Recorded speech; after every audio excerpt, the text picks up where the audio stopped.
Em nosso estudo de hoje é o capítulo 17 do livro O Essencial e tem por título Migalha e Caridade. Qualquer dádiva é grande nas mãos da caridade. Um gesto de bondade é chave de socorro.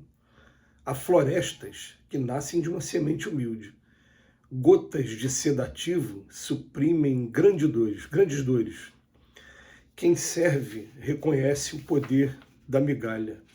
A simples vela acesa rechaça a escuridão. Esse texto de hoje, ele vem lembrar a gente que, assim como tem uma lição no livro Estude Viva, que fala sobre isso, que fala que quando você vai entregar comida na rua, você não vai solucionar o problema da fome, mas o teu ato, o teu gesto, vai sensibilizar algumas pessoas que vão estar observando e que de repente vão estar tomando a coragem de dar o primeiro passo também para fazer a parte que cabe a ela. Aí ele fala que a roupa que você costura ou que você compra na loja para levar para uma pessoa que está precisando também não vai acabar com o problema do frio, mas vai fazer com que as pessoas despertem os seus talentos para começar a fazer alguma coisa também. E quando a gente começa a fazer alguma coisa e tem endereço certo, né, e que está fazendo a diferença na vida de alguém, a gente começa a ter a sensação de que esse gesto foi uma semente, como ele diz aqui o Emmanuel, né? A floresta que nasce de uma semente humilde. De uma simples semente nasce uma floresta inteira. A verdade é que quando a gente encontra o jargão fora da caridade não há salvação, a gente está querendo dizer o seguinte, está querendo dizer que a gente não chegou perfeito aqui nesse mundo e a gente não vai sair perfeito ainda desse mundo. O que a gente precisa exercitar e muito é o perdão das ofensas, a indulgência com as imperfeições dos outros e a benevolência para com todos, que é a caridade segundo entendia Jesus. Quando a gente consegue exercitar isso, a gente começa a conquistar amizades, afetos espirituais, muitas das vezes espirituais primeiramente, que muitas vezes a gente vai deparar com a ingratidão ou até pela falta de compreensão daquele que está sendo beneficiado, porque está passando por uma prova duríssima, por uma dor duríssima. Mas até aquela pessoa que, por exemplo, morador de rua hoje, ele tem um anjo da guarda, ele tem espíritos familiares, tem pessoas que amam encarnados e desencarnados. Então, normalmente, os desencarnados são sensibilizados primeiro, porque são os que mais se preocupam, que estão lá do lado dele. Observam a tua atitude, teu gesto, e a gente sempre lembra com muito carinho que quando a gente começou a entregar comida na rua, por exemplo, a gente foi informado de que esses anjos da guarda e espíritos familiares dos moradores da rua começaram a seguir a gente para saber quem nós éramos. E quando conheceram o nosso trabalho na nossa casa, muitos até se juntaram a nós. Porque a gente sabe que anjo da guarda ele não fica o tempo todo ao lado, né, do tutelado. Não é assim que a coisa funciona. Quando, através da oração, ele é chamado, ou em alguns momentos ele fica do nosso lado nos intuindo, mas não é 24 horas por dia. Então, alguns, naquele momento, começaram até a trabalhar com a gente e começaram a ter simpatia com a gente. Mas depois nós recebemos uma informação ainda mais interessante, até para fins de análise com relação à doutrina espírita. É que esses espíritos começaram a ser espécies de advogados nossos, com relação até mesmo àqueles que são os nossos, entre aspas, obsessores, aqueles que ainda estão na bronca com a gente, com alguma coisa que a gente fez no passado.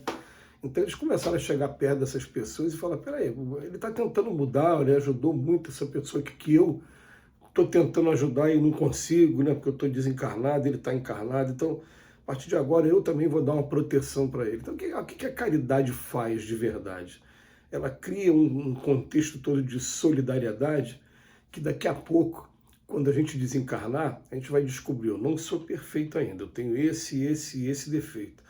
Mas agora eu ganhei alguns amigos que estão me incentivando, mesmo com esses defeitos, e a gente também chegou a algumas várias lições, né, desse estudo de 10 minutos, a fazer referência a um personagem da Segunda Guerra Mundial que salvou a vida de mais de 2.000 judeus e que foi motivo até de um filme lindo, em homenagem a ele, que foi A Lista de Schindler.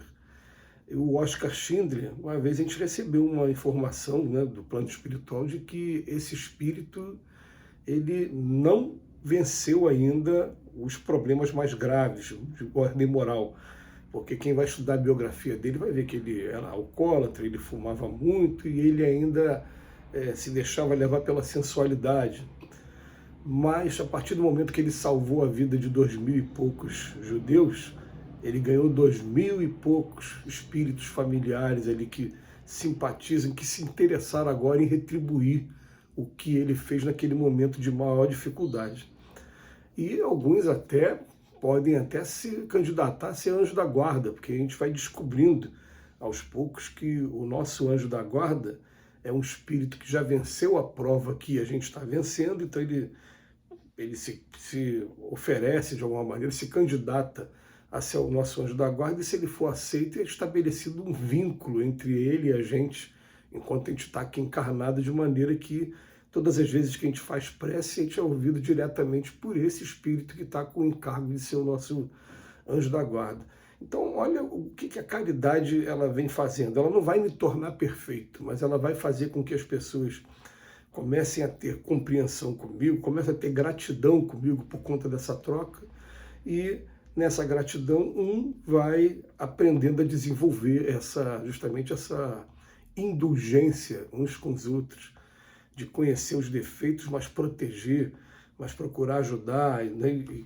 É isso que vai fazendo com que a gente progrida todos juntos, de maneira que uma vez a gente ouviu do Chico Xavier que todas as vezes que ele passou por momentos de dificuldade na vida dele, quando ele precisou ser internado por conta do problema de angina, né? Ele contou com a ajuda de muitos amigos e ele falou assim, esse é um verdadeiro tesouro, é o maior patrimônio que a gente tem. Ele usou essas palavras na entrevista que ele fala, os livros não me deram dinheiro, mas me deram aquilo que eu considero muito acima do dinheiro, que é o patrimônio de muitas amizades. É um verdadeiro tesouro que eu carrego comigo. E carrega mesmo, porque vai carregar para o outro lado da vida.